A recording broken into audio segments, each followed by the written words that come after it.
Welcome back to the deep dive. Today, we are wading into what might be the murkiest water in modern existence. I'm talking about dating. And not just dating, but the specific, the unique flavor of chaos that is the modern situationship. It is a unique kind of chaos, isn't it? Yeah. It feels less about romance and more about like risk management. Exactly. It's the talking stage that lasts for 6 months. It's the let's see where this goes that, goes absolutely nowhere. Mm-hmm. It feels like there's this weird cultural game being played where the person who cares the least holds all the power. And if you've been single in the last decade, you know what I'm talking about. Oh, absolutely. It is exhausting. And sociologists, they actually have a term for this. They call it a poker face culture. A poker face culture. Yeah, think about the game of poker. How do you win? By bluffing. By hiding your hand. Exactly. You win by having imperfect information. You never let the other players know what you're actually holding. If you reveal your cards, if you show vulnerability, if you show intent, you lose your leverage. Right. And the source material we are covering today argues that this is exactly what has happened to our relationships. Everyone is terrified to show their hand.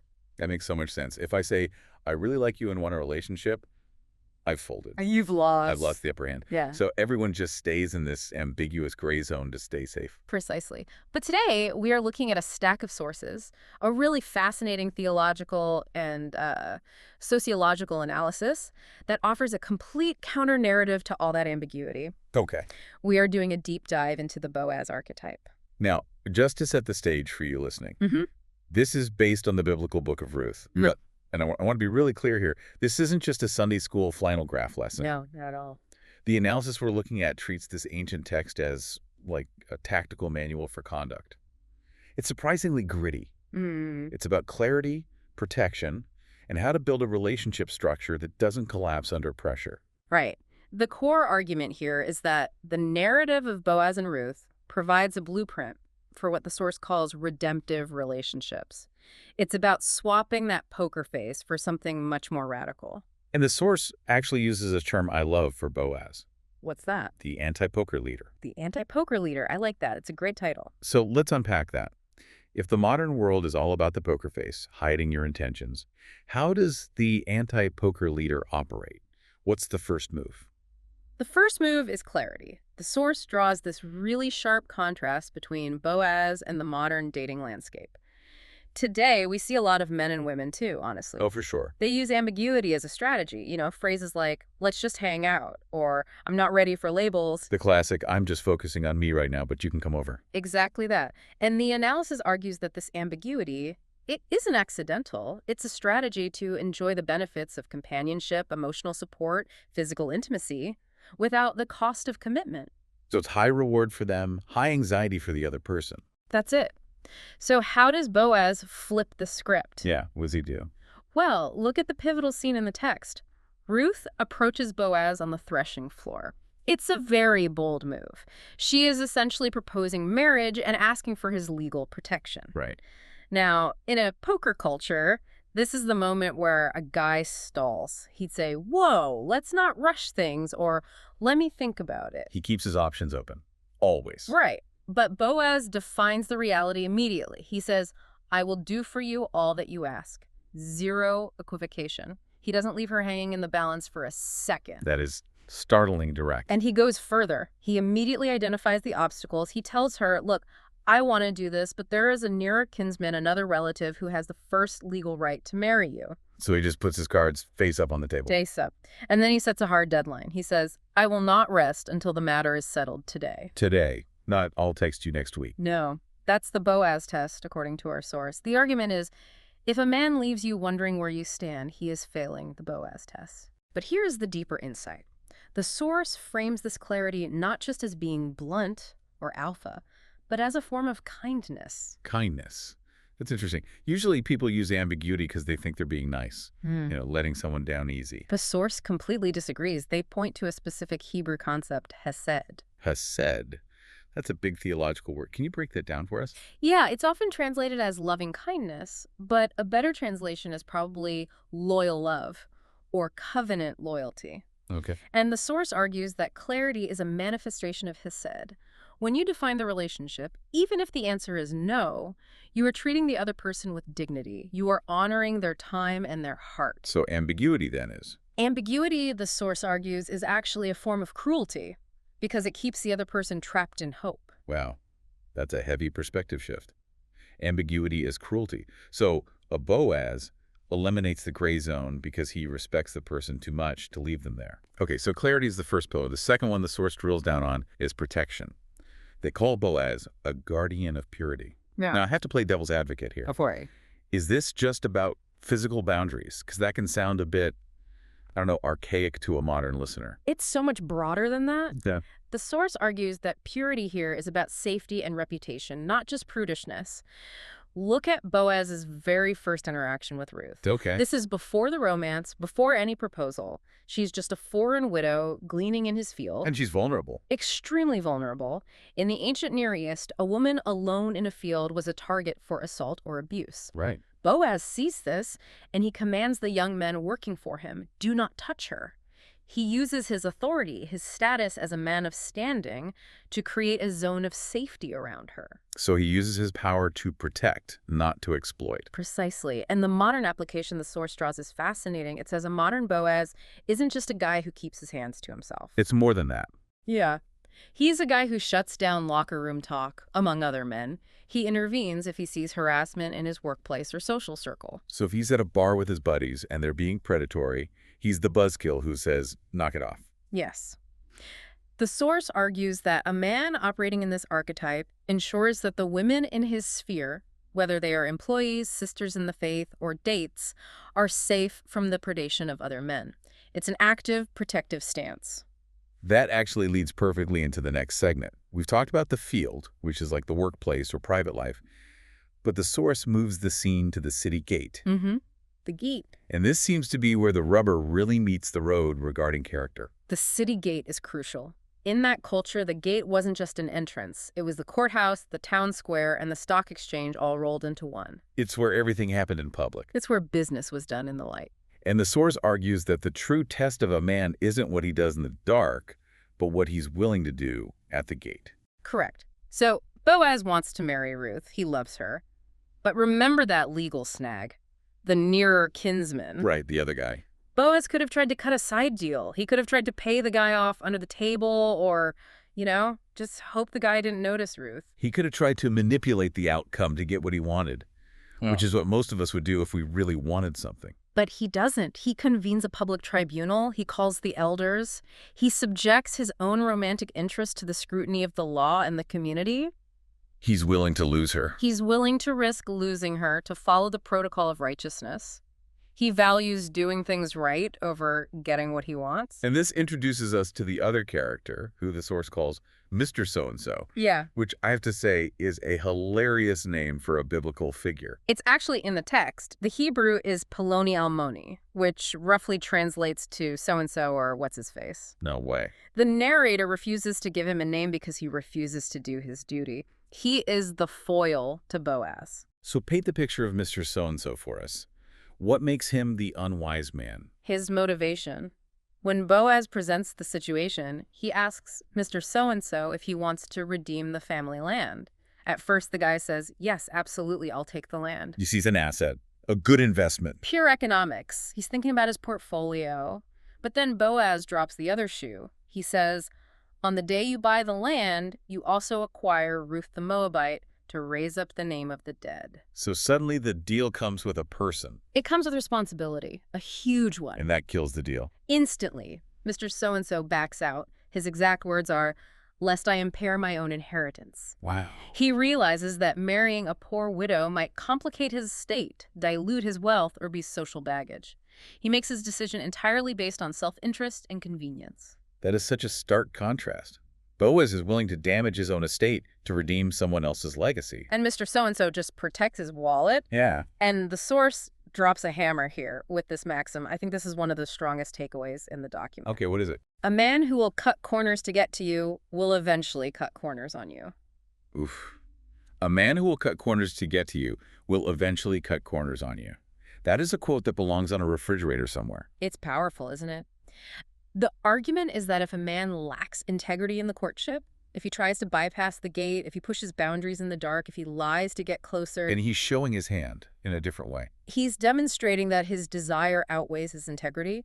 And eventually, when the desire fades or life gets hard, that lack of integrity will turn against you. Because if he'll cheat the system for you, he'll cheat on you later. That's the logic. The Boaz archetype is defined by the fact that his integrity overrides his desire. I want to zoom in on a specific detail the source mentions, which I think is so symbolic but easy to miss. It's the 6 measures of barley. Ah, yeah. This happens right before the trial at the gate. Boaz sends Ruth home, but he loads her up with this massive amount of grain. Why 6? This is a beautiful piece of theological symbolism the source unpacks. The research notes that in biblical numerology, numbers matter. Right. 6 is the number of human labor, think the 6 days of creation before the Sabbath. 7 is the number of divine perfection or rest. So by giving her 6, he's stopping short of 7 on purpose. He's signaling a promise. Mm. By giving her 6 measures, the source argues Boaz is saying, the work isn't done yet, but it's about to be. He is telling her, symbolically, that he's going to take on the labor, The 6th-day work. the 6th-day work of the legal battle at the gate, so that she can enter the 7th-day rest of marriage. The work is done, the rest is coming. That is incredibly poetic, but it wasn't just a symbol, Right. right? On a practical level, it was literal food. A significant amount, probably around 60 to 80 pounds of grain. And this leads to the point the source makes about tangible versus verbal. Okay. Boaz didn't just send her back to her mother-in-law with empty promises or, thoughts and prayers.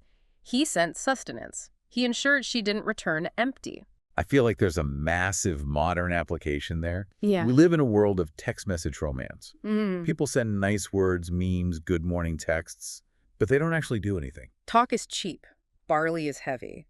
The source argues that a modern Boaz backs his words with barley, tangible investments of time, resources, protection.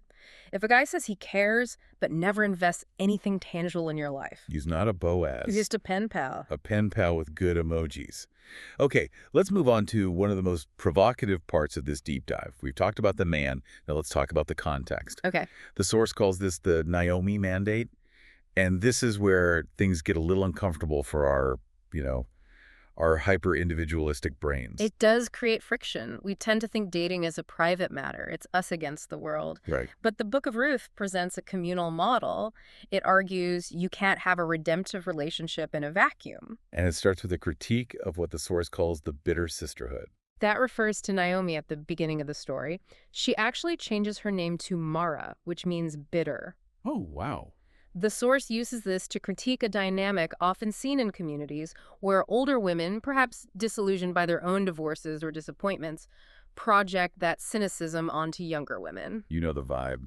All men are trash. Marriage is a trap. Don't trust anyone. Exactly. It poisons the well. But the beauty of the story is that Naomi changes. She shifts from bitterness to becoming a strategic mentor. The source calls this the Naomi mandate. She becomes a matchmaker. She essentially becomes a matchmaker. She coaches Ruth on where to go, how to dress, and how to navigate the male psychology of the time. The source calls this sanctified meddling, which, I have to admit, makes me laugh. I can just imagine listeners rolling their eyes at the idea of their mom or their church lady meddling in their dating life. It is meddling by modern standards, but the source argues it's vital. In the narrative, the elders witness the covenant, and the town women bless the union. So everyone's involved. The takeaway is that the wise community doesn't leave singles to the mercy of dating algorithms and isolation. It vets suitors. It offers counsel. There's a phrase in the notes that stuck with me. The gate sees what the heart misses. That's the key. When you are in love or infatuation, you have biological blind spots. Your brain is flooded with dopamine. You literally cannot see red flags. You need outside eyes. You need people who are at the gate looking objectively at the character of the person you're with. So if your friends, your mentors, your family all think this person is bad news, You should probably listen. The source suggests that if a relationship cannot survive the scrutiny of mentors and elders, it is not a Boaz relationship. It might be what they call a Moabite entrapment. Moabite entrapment. I like that. Let's pivot to the warnings. The source synthesizes all this into some really sharp warnings. One of them challenges a very popular cliche in Christian circles, waiting on the Lord. Yes, the waiting heresy, as they call it. The source warns against passivity. It points out that Ruth didn't just sit at home waiting for a husband to knock on the door. She was working. She went out and gleaned. She was active in the field. So faith is active, not passive. It's not about sitting on the couch manifesting a spouse. It's active reliance. The advice here is for young women and men to pursue excellence in their vocation, to be visible in the fields where godly people are actually working rather than hiding away. As the saying goes, you can't steer a parked car. Exactly. Another warning is the young men trap. The source distinguishes between young men and Boaz. And this isn't just about age, right? No, it's about maturity. Boaz was likely older, but that's not the main point. The young men in the text represent impulse, transient excitement, and maybe what we'd call swag. Okay. The source warns against trading the covenant security of a Boaz for the thrill of the young men. So it's valuing character over chemistry. And legacy over immediate gratification. The young man operates on what feels good now. Boaz operates on what builds the family line forever. And then there's this really interesting, slightly controversial point about boss-husband dissonance. I want to make sure we represent the source accurately here because this touches on submission, which is always a hot topic. It is, but the sociological critique here is fascinating. The source identifies a tension where modern believers often readily accept submission to a corporate boss. Right. We do what we're told, we follow the mission statement, we submit to authority all for the sake of a paycheck. Yeah. If your boss tells you to stay late, you stay late. You don't argue that it infringes on your rights. You do it because you want the money. But the source notes that these same people often resist the biblical concept of covenantal submission to a husband. The argument being, we accept one because it's transactional, it's for money, but reject the other, which is supposed to be redemptive. Exactly. The critique is that this prioritizes mammon, or money, over family.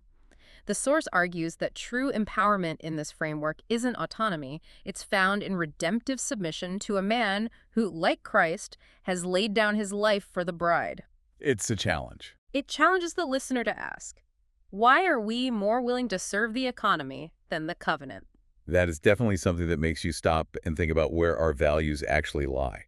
It kind of exposes the hierarchy of what we worship. It connects back to the table of contrast provided in the notes. The young man, or the wayward culture, communicates with a poker face, avoids accountability, and seeks autonomy. Right. The Boaz archetype communicates with clarity, seeks the city gate for accountability, and seeks legacy. And speaking of legacy, that's how the source wraps up. It reminds us that the story doesn't end with a wedding. No, and this is so crucial. It ends with a genealogy. Boaz fathered Obed, Obed fathered Jesse, and Jesse fathered David. Which leads directly to Jesus. Exactly. So the stakes are way higher than just, did I find a cute partner to share a Netflix account with? Much higher. The source frames your relationship life not as a private playground for your amusement, but as a construction site for the future. I like that. By rejecting the chaos of the young men and embracing the integrity of the gate, you are participating in a history of redemption. You're building something that outlasts you. A construction site, not a playground. I think that really sums up the shift in mindset this deep dive is calling for. It does. It turns dating from a game into a project, a holy project. It confronts the waiting mentality, the poker face games, and the isolation we've grown used to. And it asks us to build on, what did the source call it? Bethlehem foundations. Bethlehem foundations' integrity and clarity rather than Moabite foundations of ambiguity and worldliness. So here's the question for you listening right now. In your own life, whether you are dating, married, or mentoring someone who is, what kind of foundation are you building on? Yeah. Are you playing poker, hiding your hand to stay safe? Or are you flipping the cards over? And are you inviting the gate into your life? Do you have mentors who can see what you miss? Because as we've seen, the real redemption happens in the light. That's it for this deep dive. A huge thank you to the authors of this incredible analysis. It's certainly given us a lot to think about regarding how we treat one another. We will catch you on the next one. Stay curious.